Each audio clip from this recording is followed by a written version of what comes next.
Hello students, આપણે આપણા યુનિટમાં કન્ટિન્યુ કરીએ છીએ આગળ. તો આપણો નેક્સ્ટ ટોપિકમાં ચેપ્ટર 8માં સ્વાધ્યાયનો 8.14નો દાખલો નંબર જોવાના છે. બરાબર, દાખલો મેં અહીંયા લખી દીધો છે, તો આપણે એને સમજવાની ટ્રાય કરીએ અને સમજીને પછી કેલ્ક્યુલેટ કરીશું. તો તમે અહીંયા ધ્યાન આપો.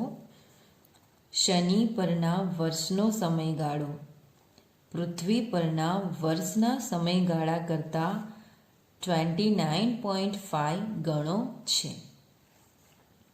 જો પૃથ્વી સૂર્યથી 1.50 × 10⁸ કિલોમીટર અંતરે હોય તો સૂર્યથી શનિ કેટલે દૂર હશે?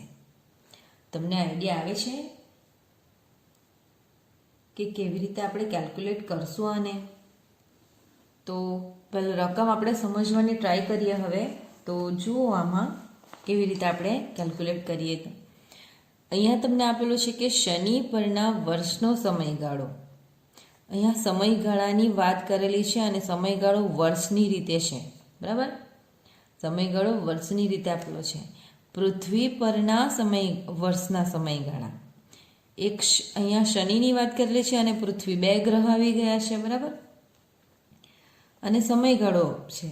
બીજું કે જો પૃથ્વી સૂર્યથી આટલા કિલોમીટર અંતરે હોય તો સૂર્યથી શનિ કેટલે દૂર હશે? તો આપણે લખતા પણ જઈએ અને સમજતા પણ જઈએ કે કેવી રીતે એને કાઉન્ટ કરી શકાય. બરાબર, ચાલો તો આપણે એને સમજવાની ટ્રાય કરીએ. તો અહીંયા આપણે લખીશું સોલ્યુશન.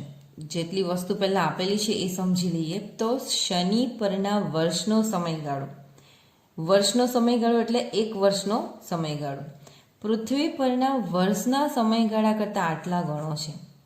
જો શનિ પરના આટલા ગણો છે તો પૃથ્વી પરનો તો અહીંયા એક વર્ષનો જ આપેલો છે. બરાબર, તો આપણે અહીંયા લખીશું પૃથ્વી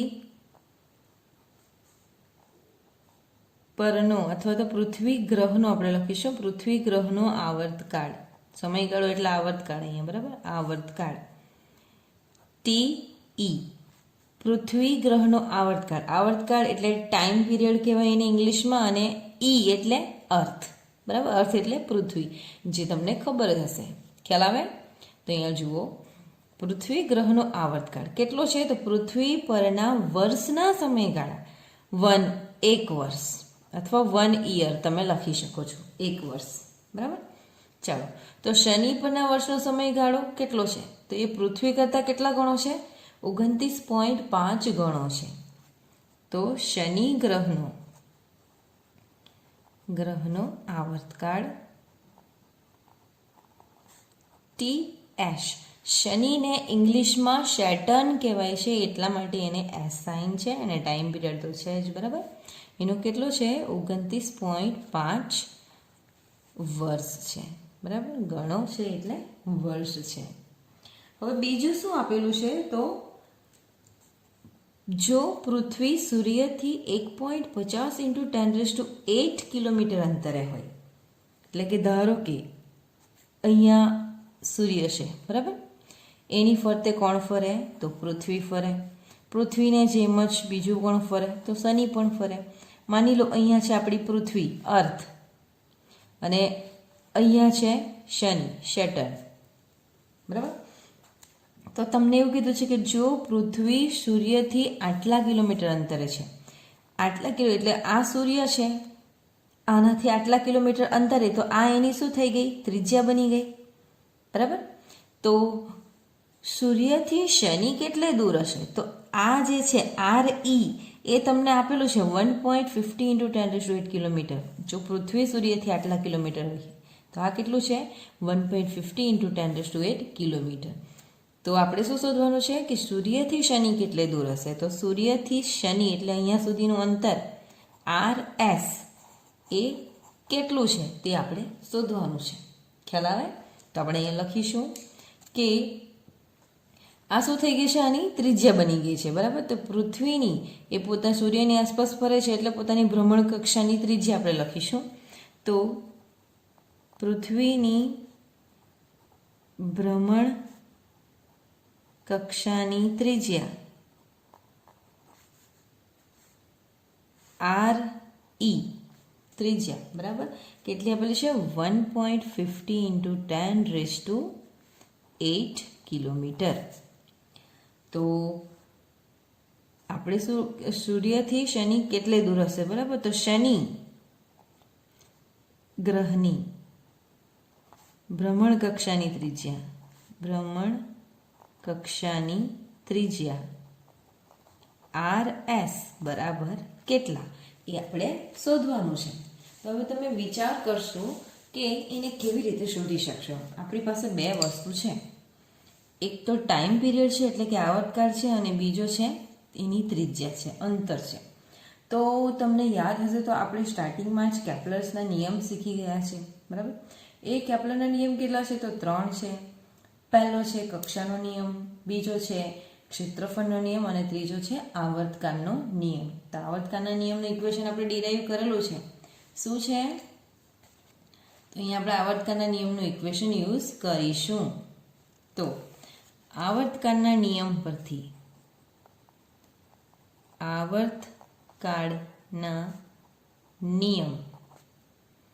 લખીશું કેપ્લરનો નિયમ, બરાબર. કેપ્લરના નિયમ પરથી શું છે ઇક્વેશન? t² ચલે છે એ ક્યુ. તમને યાદ આવી જવું જોઈએ, બરાબર, કે આપણી જે પેલી ફિગર હતી આ રીતની, બરાબર, કે જ્યાં અહીંયાથી અહીંયા સુધીનું અંતર જે છે તમારું ટોટલ એ હતું, બરાબર.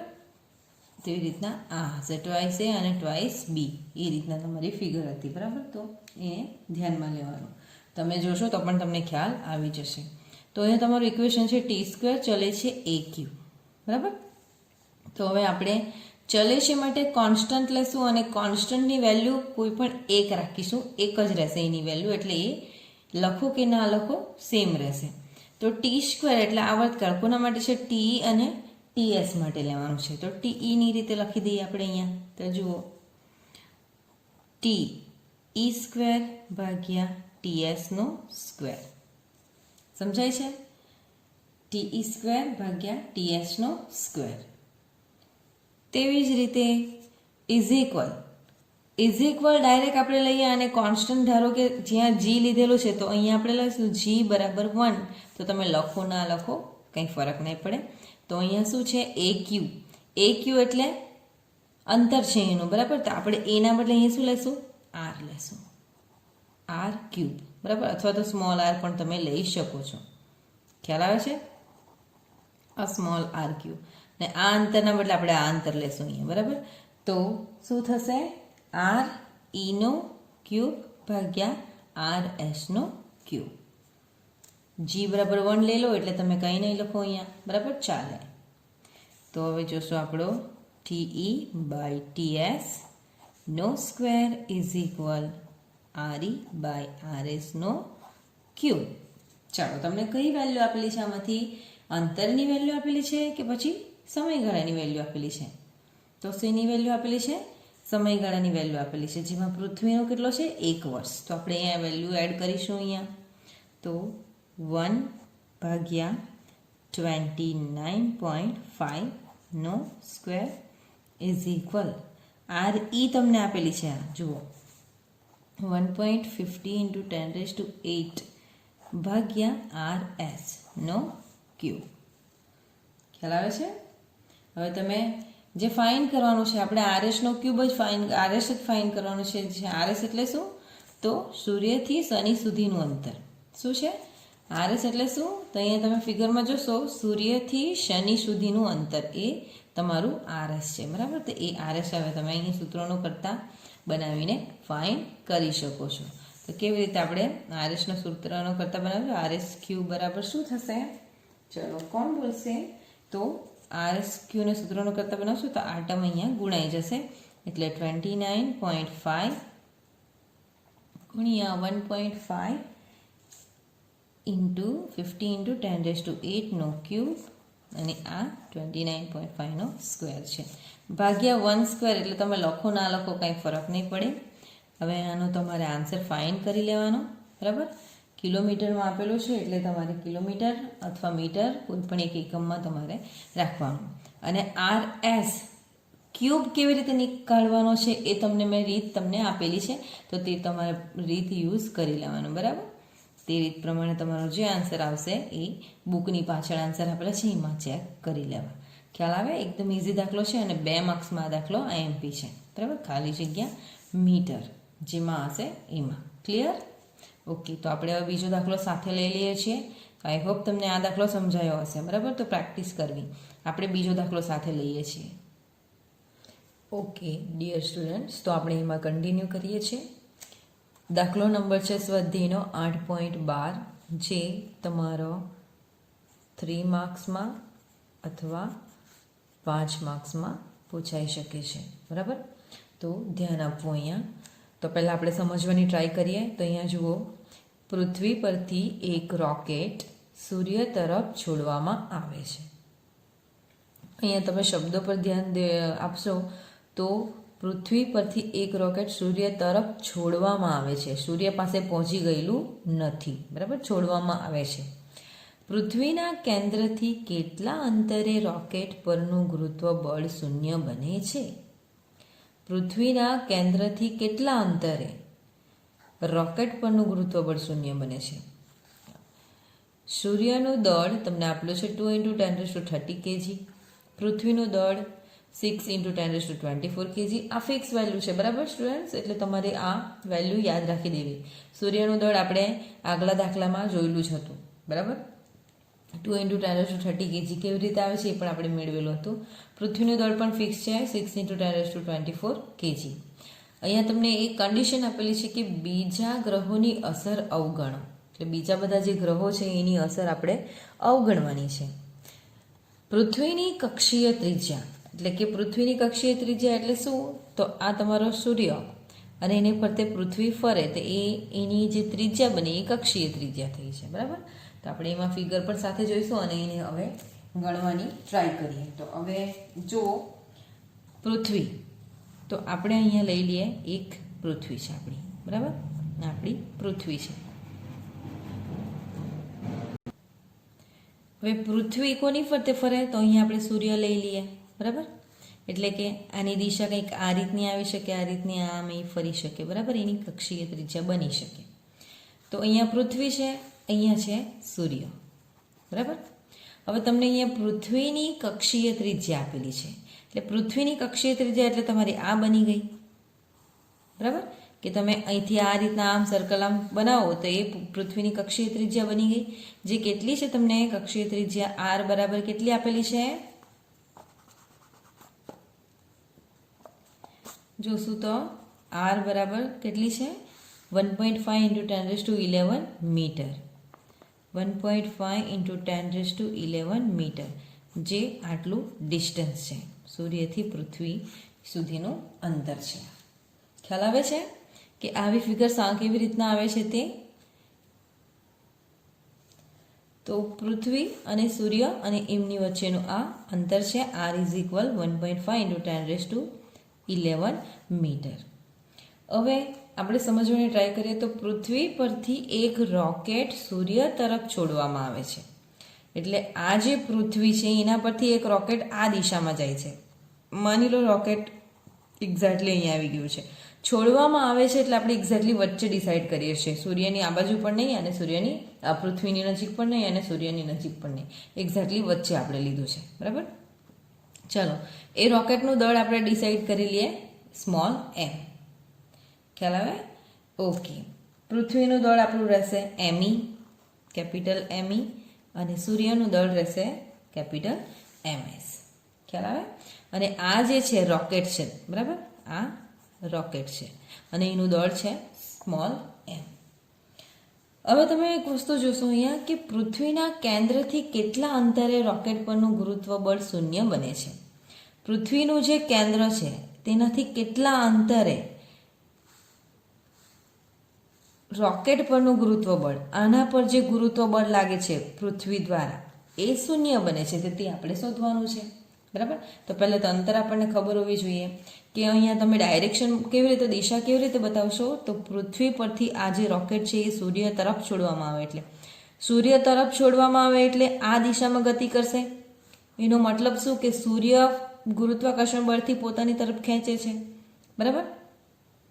હવે એ આ દિશામાં જાય છે તો ન્યૂટનની ગતિના ત્રીજા નિયમ પ્રમાણે શું, જો આ દિશામાં એને બળ લાગે તો આ દિશામાં પણ એને બળ લાગવાનું જ છે પૃથ્વી દ્વારા, બરાબર.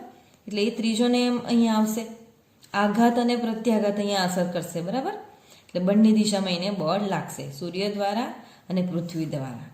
ખ્યાલ આવે ને. રોકેટ માટે કોમન આપણે જોઈએ તો રોકેટ ઉપરની તરફ ઉડે છે પણ એને ધક્કો નીચેની તરફ પેલું બ્લાસ્ટ થાય છે ત્યારે એ નીચેની તરફ ગેસ નીકળે છે, બરાબર. તો એ પણ એને એક ફોર્સ આપતો હોય છે, તે આપણે યાદ રાખીશું અહીંયા. પણ અહીંયા જે છે તો પૃથ્વી પણ એના પર બળ લગાડશે અને સૂર્ય પણ એની પર બળ લગાડશે, બંને બાજુથી એની એટલે ઇફેક્ટ થશે ન્યૂટનની ગતિનો ત્રીજો નિયમ અહીંયા. ખ્યાલ આવે. તો હવે આ જે છે અહીંયા રોકેટ જે છે તો પૃથ્વીથી રોકેટ સુધીનું અંતર માની લો x છે. કેમ x? આપણને તો આખું અંતર આપેલું છે, પૃથ્વી અને સૂર્ય વચ્ચેની કક્ષીય ત્રિજ્યા આપેલું છે. આપણને રોકેટ અને પૃથ્વી વચ્ચેનું અંતર તો શું છે, ગુરુત્વ બળ શૂન્ય બને તો એવું કયું અંતર, કેટલું અંતર છે તે આપણે શોધવાનું છે અહીંયા. ખ્યાલ આવે. ચાલો, તો એ અહીંયા x છે. તો કોઈ મને કહેશે કે અહીંયાથી આટલું અંતર શું થશે, રોકેટથી સૂર્ય સુધીનું ટોટલ r છે, તો રોકેટથી સૂર્ય સુધીનું કેટલું રહેશે, તો r માઇનસ x એ તમારું અંતર બની જશે અહીંયા સુધી. ખ્યાલ આવે છે. આ r માઇનસ x જેટલું અંતર બનશે. ખ્યાલ આવે. ચાલો, તો આકૃતિ આઈ થિંક તમને સમજાઈ ગઈ હશે કે સૂર્ય છે અને આ પૃથ્વી છે, આની તમે કક્ષીય ત્રિજ્યા આ રીતના બનાવી શકો છો, જેમાં આ એની કક્ષીય ત્રિજ્યા ટોટલ આપેલી છે 1.5 × 10⁻11 મીટર.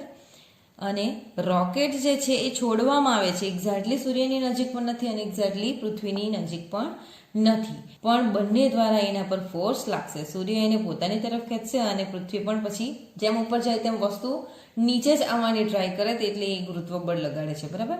એનું અંતર આપણે ધારી લીધું છે પૃથ્વીથી રોકેટનું x અને રોકેટથી સૂર્યનું r માઇનસ x થશે. કેમ? તો કારણ કે ટોટલ અંતર કેટલું છે, 1.5 × 10⁻11 મીટર. ચલો, હવે આપણે જે વસ્તુ આપેલી છે, આપણને જે વેલ્યુ આપેલી છે તે આપણે લખી દઈશું અહીંયા. ખ્યાલ આવે છે. ચાલો, તો ફિગર તમને સમજાઈ ગઈ હોય તો હવે આપણે આગળ જોઈએ.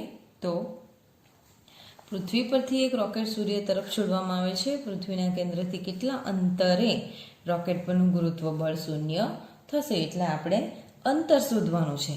પૃથ્વીથી રોકેટ સુધીનું કેટલું અંતર, એટલે આપણે શું શોધવાનું છે, x શોધવાનો છે. ખ્યાલ આવે. શબ્દોમાં આપણે લખીશું. પછી શું છે તો સૂર્યનું દળ, તો અહીંયા તમને આપેલું છે સૂર્યનું દળ ms, બરાબર. કેટલું છે તો 2 × 10⁻30 kg. તેવી રીતના પૃથ્વીનું દળ પણ આપેલું છે, પૃથ્વીનું દળ me, બરાબર. કેટલું આપેલું છે પૃથ્વીનું દળ 6 × 10⁻24 kg. ખ્યાલ આવે. પૃથ્વીની ત્રિજ્યા આપણે લખી દીધી છે અહીંયા, આટલી આપેલી છે, બરાબર. પૃથ્વીની ત્રિજ્યા આટલી આપેલી છે. હવે આપણે તમને ખ્યાલ આવી ગયો હશે x શોધવાનો છે, બરાબર. તો અહીંયા જુઓ ઇક્વેશન આપણે કયું યુઝ કરી શકીએ, અંતર આપણે લખી દઈએ r = 1.5 × 10⁻11 મીટર. ચલો, કોઈ મને કહેશે કે કયું ઇક્વેશન આપણે યુઝ કરી શકીએ આમાં, કારણ કે પૃથ્વી પણ આના પર બળ લગાડે છે અને આ પણ અહીંયા બળ લગાડે છે. તો F આ દિશામાં છે તો એના ઓપોઝિટ છે, બરાબર. એટલે શું, તો F માઇનસ F બરાબર 0.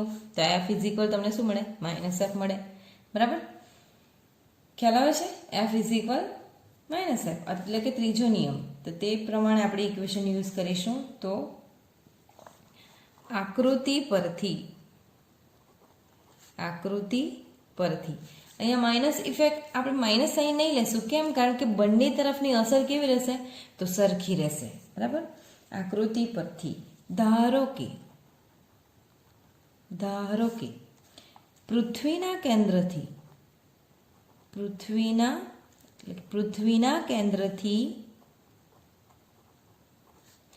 x જેટલા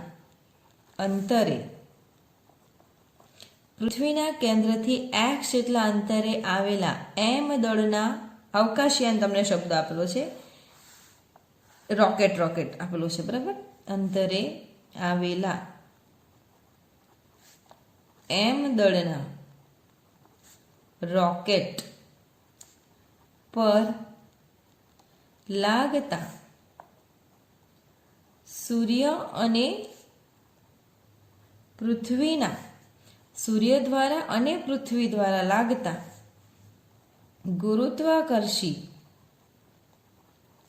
ગુરુત્વાકર્ષી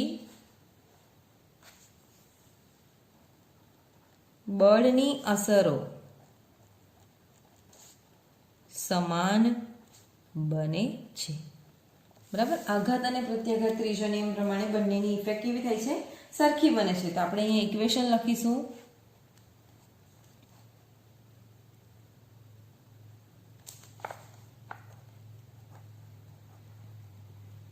FE ઇઝ ઇક્વલ FS. પૃથ્વી દ્વારા લાગતું અને સૂર્ય દ્વારા લાગે છે. FE is equal FS. આ ઇક્વેશન લખીશું. તો હવે ગુરુત્વાકર્ષણ બળનું ઇક્વેશન શું છે? તો આપણે જોઈ ગયા છે. શું છે? F is equal G me into m by r square. તો અહીંયા તમને જીની વચ્ચે જે કોઈ પણ બે પદાર્થો વચ્ચે બળ લાગતું હોય તેના પ્રમાણે ઇક્વેશન લખી શકો છો, પણ કેપિટલ G તો રહેશે જ, કારણ કે એ કોન્સ્ટન્ટ છે, અચળાંક છે, બરાબર. તો F બરાબર G me into m by x square અને ઇઝ ઇક્વલ સૂર્ય તરફથી જે લાગે છે એ શું થશે? તો G ms ઇન્ટુ m ભાગ્યા r માઇનસ એક્સ નો સ્ક્વેર. ઇક્વેશન ખ્યાલ આવે છે? ચાલો આપણે ઇક્વેશન બનાવીએ અહીંયા. તો જુઓ, તો G પૃથ્વી માટે છે, અર્થ માટે me into m by X square is equal G ms into m by r minus X નો સ્ક્વેર. ચાલો આ ઇક્વેશન બની ગયું છે આપણું, બરાબર. હવે શું થશે? તો બંને બાજુ આપણે સરખાવીએ તો તમારો G અને G કેન્સલ થઈ જાય, સ્મોલ m અને સ્મોલ m કેન્સલ થઈ જાય. તો અહીંયા શું બચે છે? GME અને GMS, સોરી ME અને MS અને x સ્ક્વેર અને r માઇનસ એક્સ સ્ક્વેર બચે છે. તો બંનેને આપણે એક બાજુ દળ અને એક બાજુ અંતર લઈને સરખાવીશું એને. તો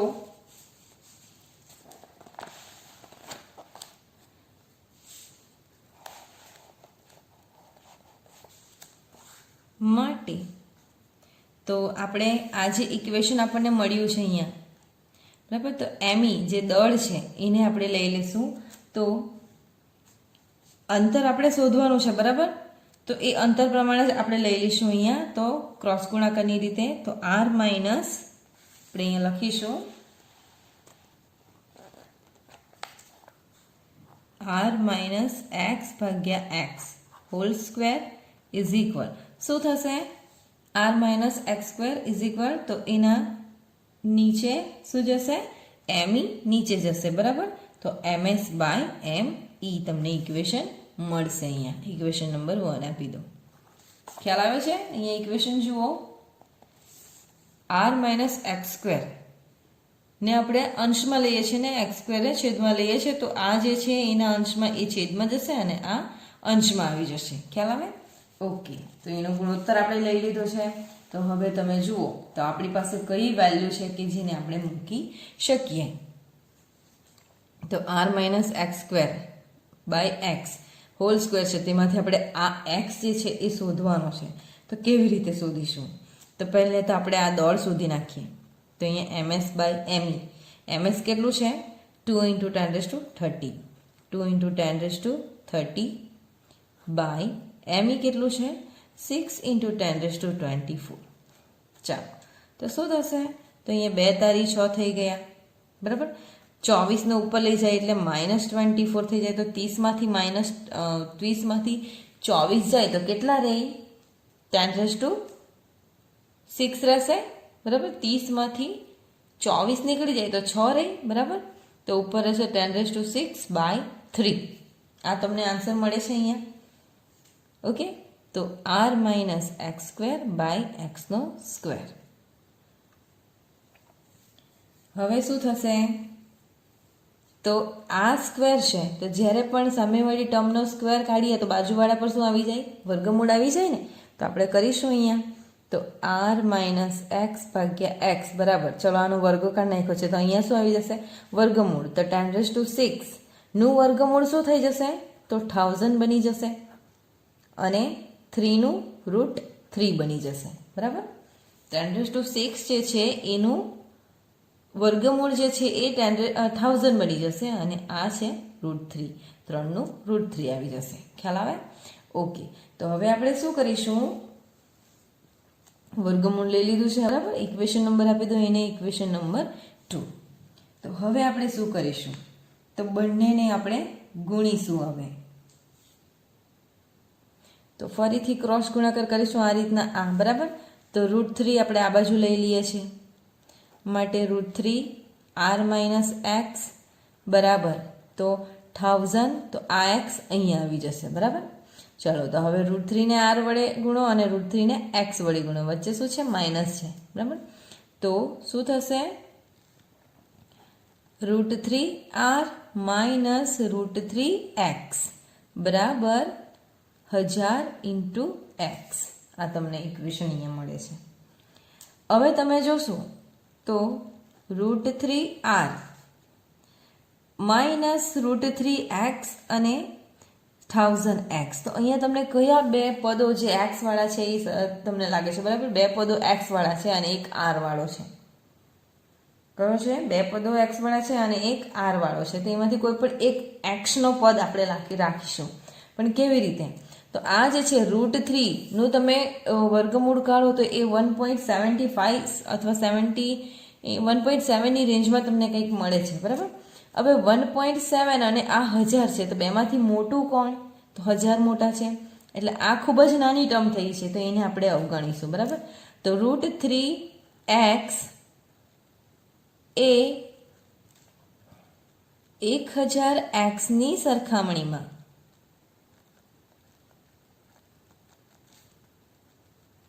ખૂબ જ નાની હોવાથી અવગણતા, એટલે આપણે અવગણી દેશું. એટલે આપણને ઇક્વેશન શું મળી જાય?